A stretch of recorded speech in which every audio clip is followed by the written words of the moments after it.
வரகுண பாண்டியன் சோழ நாட்டு மீது படையெடுத்தான். இது சோழ நாட்டு மீது வரகுண பாண்டியன் படையெடுத்தான். ஆமாங்க, படையெடுத்தான். எதற்காகன்னு பார்க்கும்போது திருவிடைமருதூர் மகாலிங்கம் சுவாமியை தரிசிக்க படையெடுத்தான். ஒரு கோவிலை தரிசிக்க படையெடுத்தாரா? அவருக்கு ஏற்பட்ட பிரம்மஹத்தி தோஷத்தை நீங்க திருவிடைமருதூர் மகாலிங்க சுவாமியை தரிசிக்க வருகிறார். பிரம்மஹத்தி தோஷம் என்னன்னு பாத்தீங்கன்னா, கோவில்களுக்கும் அந்தணர்களுக்கும் துன்பம் விளைவிச்சா அந்த தோஷம் ஏற்படும். ஒரு நாள் வரகுண பாண்டியன் காட்டுல ரதத்துல போயிட்டு இருக்கும்போது தூங்கி கொண்டிருந்த அந்தனர் மீது அந்த ரதம் ஏறிடுது. அதனால அவனுக்கு பிரம்மஹத்தி தோஷம் பிடிச்சிடுது. சிவன் அவருடைய கனவுல திருவிடைமருதூர் மகாலிங்க சுவாமியை தரிசனம் பண்ணு, உன்னுடைய தோஷம் நீங்கும்னு சொல்றாரு. சிவன் கனவுல சொன்னது போலயே திருவிடைமருதூர் வரகுண பாண்டியன் படையெடுத்து சாமி கும்பிடுறாரு. மறுபடியும் வரகுண பாண்டியன் வரும்போது தோஷம் பிடிச்சிக்கலான்னு கிழக்கு கோபுர வாசப்படியிலே நிக்குது.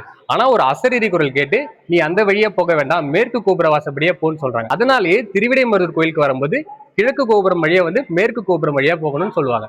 அடுத்த காணொலியில் சந்திக்கும் வரை உங்களிடம் விடைபெறுவது என்னுடன் யோகா முகேஷ் மற்றும் பிரதீஷ் பிரபாகரன்.